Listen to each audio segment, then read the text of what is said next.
Wisconsin Eye's 2014 election coverage is brought to you by the Wisconsin Hospital Association. For over 90 years, a valued voice for Wisconsin hospitals, supporting high-quality, high-value care in communities like yours.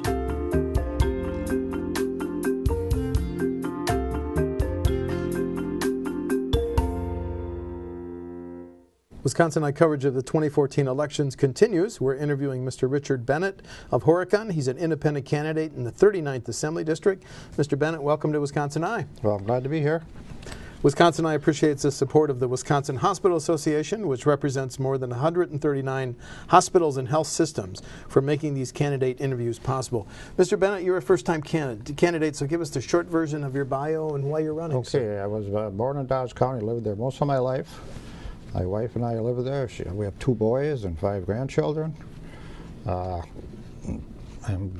guess I don't like to have our politicians anointed, so since the incumbent was unopposed, I decided to run as independent candidate. And as I was gathering signatures, I got a lot of people thanking me for that. They felt the same way, I guess. So we'll see where it takes us. And your career was in what? Are you still working? No, I'm retired. I worked at in a factory, and I'm part-time student teaching right now for about the last 10 years. Okay. I do that to keep busy, and I still like working with kids. I was a Boy Scout leader at one time, and I enjoyed working with the kids. Now, you've said one of your top issues is campaign finance. That's right. What changes do you see as necessary? Well, the state has a lot of leeway in the elections, and I think we should identify political donors to candidates, PACs, and their parties. And I'd like to limit the TV ads. It's just too much noise all summer. I would think we could have a 2-month window before the election for TV ads. Maybe run it from 8 to 4 o'clock or concurrent with early voting hours. You can only vote so many hours. Why not have to listen to this stuff for the same amount of time? And the voting hours are another problem I have. The equal voting hours are not equal voting opportunity. Voting hours should be a function of population density and not the geographical area. For example, we've got 36 square miles in my township with about 800 voters. How many people would be in 36 square miles in Madison, Eau Claire, Sheboygan? And you're giving those people the same amount of voting hours as a small rural community? That's just not fair. Okay. Okay. Well, what about you? Are you out there raising money since campaign finance reform is such a big part of your campaign? No, I'm not raising any money at all. You're not? No. Okay, you're just doing this on a shoestring. I'm just doing a shoestring. Mainly, like I said, I don't like to have our anointed candidates. I like to at least see them run, state their views at least, otherwise they could just hide. Well, okay, let's talk about some issues. Sure. Yesterday, let's talk about this. Governor Walker yesterday said if re-elected, he would push to drug test someone receiving unemployment and food stamp benefits. How's that sound to you? It sounds discriminatory, for one thing. We don't trust common citizens. What do we want to test them when they vote, too, or what else do you want to do with them? Okay. Now, the private businesses do have drug testing, drug screening. They're allowed to do that. But I don't agree with that. He also wants to cut the period of benefits for unemployment and food stamps from maximum 60 months back to 48 months. Your response? I don't think we need to do that either. Okay. People have been, this is a tough recession. People are out of work for a long time. And he said, I think the idea here is to force them down into lower pay grades.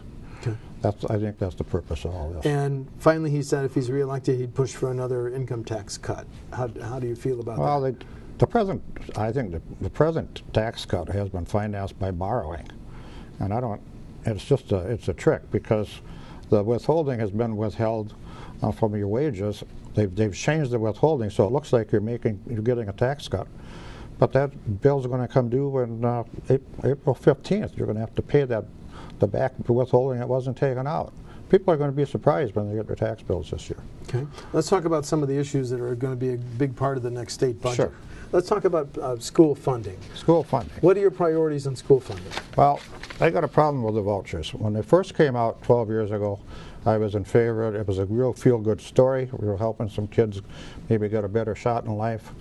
And I saw it too that way, and I also saw it as a good opportunity for some fraud. Because there's over 100 private schools in Milwaukee, and you think about it, all you have to do is recruit a bunch of kids, have them there September 19th, get the $7 grand from the state. You don't have to educate them. You can't even prove that you are because we can't look at their books. I just don't like that idea. Would you shut it down entirely statewide, even in Milwaukee? I would say if we want vouchers, we should do it through through WEDAC, rather than tapping the education fund. Because what's a private school?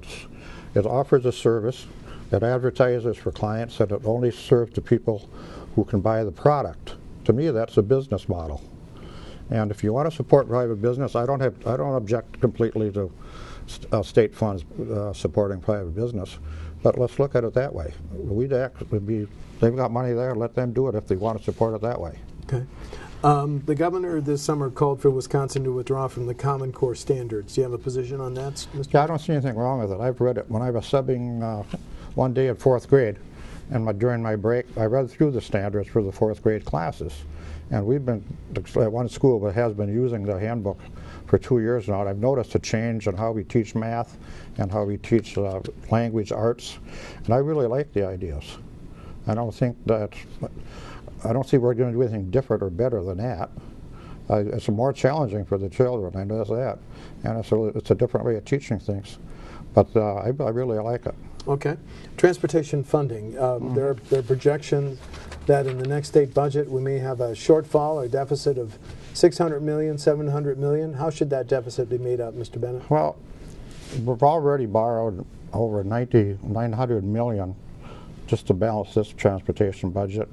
We took almost over $250 million from the general fund just to balance it. Okay, so that's money not generated by the gas taxes and the fees. And I understand the next 2-year budget is going to be for $7 million. Now look at this. The I-95 expansion from Waukesha to Illinois is going to spend over $4 billion.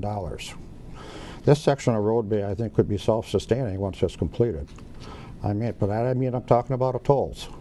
We could have to work through some legal stuff, but I think a tollway would be good at that section of the highway. It's about 140 miles. Why should that soak up more than half the budget? That would do two things. It would replenish the budget so we can maybe fix the bridge in Horicott that's been out of commission for over a year, for one thing. That's a little pet peeve of mine. I'm sorry to bring that up, but that's an example of what the transportation fund, how bad, the shape that we're in.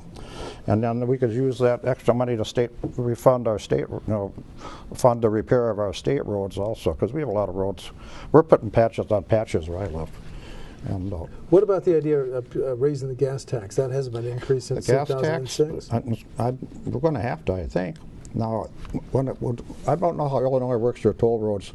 If they have to pay federal, if they have to send their share of the federal taxes back to the feds, or if they keep that. I don't know. Yeah, that would be something to do. If we don't have to, if we could keep all the gas tax in Wisconsin and not rely on the uncertain source of federal transportation fund, which has just been patched up again last month.